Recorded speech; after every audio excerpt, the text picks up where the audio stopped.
Very quickly, after 2 or 3 minutes, I suddenly realised the power that this man had, the feedback that he could give me, and the incredible way he set out how to set goals. Please give a warm welcome to David Hyner. I've just got so much value and results from my coaching call with David.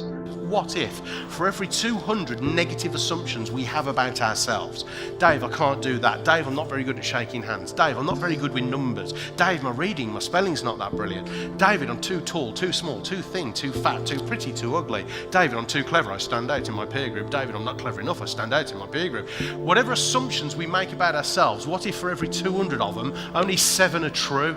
And all the rest are excuses we use not to find out how good we can be in case our friends don't like us anymore.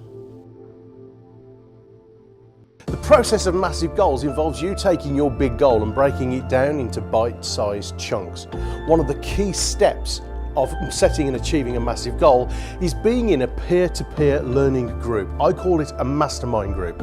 It's being surrounded with people just like you who want to achieve big goals, so therefore you get the support and the accountability you need to consistently follow through and not procrastinate. And then there are 3% of the population who are quite content to see something they want and go for it, quite happy with the fact that they may or may not get it, but I'm going for it anyway.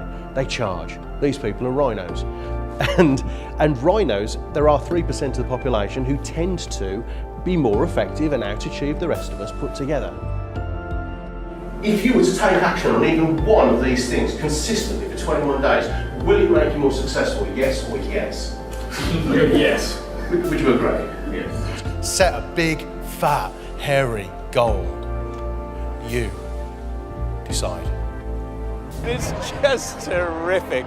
Oh, talk about illuminating. So that last session with David Hyner, as it kind of developed, his one area about making assumptions was absolutely true. I felt he connected with me personally. You've talked about fight or flight, and obviously being aware of that as well, because there's times when you find yourself backing away and perhaps you shouldn't be. Typically you've got 2 voices. You've got the good cop, you've got the bad cop. And because of the quality of people IGD are, when you're pushed out of your comfort zone, the good voice kicks in first. The good voice goes, go on, you can do that.